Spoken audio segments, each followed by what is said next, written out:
जिसे आप liquid acids भी बोलते हो, 3 लाख रुपए की है। इन्वेंट्री यानी कि स्टॉक है 80,000 रुपए का, प्रीपेड एक्सपेंसेस है 20,000 रुपए के, वर्किंग कैपिटल है 2,40,000 की। और कैलकुलेट कीजिए क्या चीज, करंट रेशो। अब आपको करंट रेशो निकालना है, तो मैंने सबसे पहले लिखा करंट रेशो। मैंने कहा जी करंट रेशो का जो हमारा फॉर्मूला है वो है current assets upon current liability. ये तो ठीक है, लेकिन करंट एसिड्स यहां पर कितने की है और करंट लायबिलिटी कितने की, आप देखिए। अब आप अपना दिमाग लगाइए कि क्विक एसिड दे रखी है, इन्वेंट्री दे रखी है, प्रीपेड, तो करंट एसिड्स कैसे निकलेगा।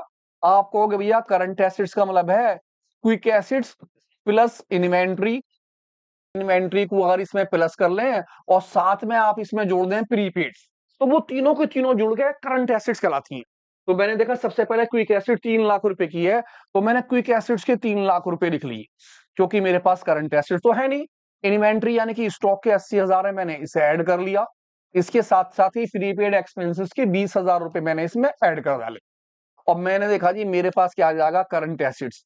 अब करंट एसिड्स कितना हो गया, 3 लाख और एक 4 लाख रुपए मेरे पास हो गए करंट एसिड्स के। तो मैंने सबसे पहले करंट एसिड्स के 4 लाख रुपए लिख दी। अब आप कहोगे जी करंट लायबिलिटी, करंट लायबिलिटी तो उससे भी आसान है निकालना।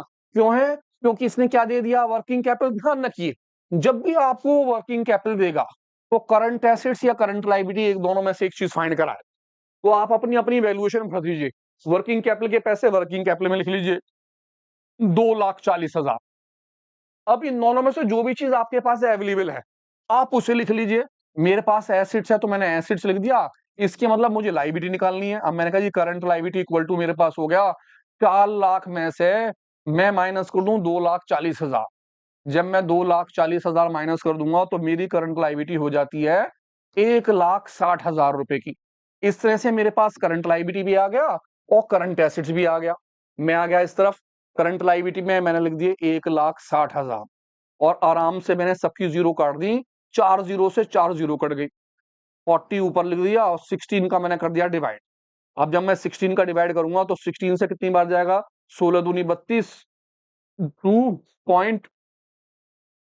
2.5 रेशो 1, 5 बार चला जाएगा आपका रेशो।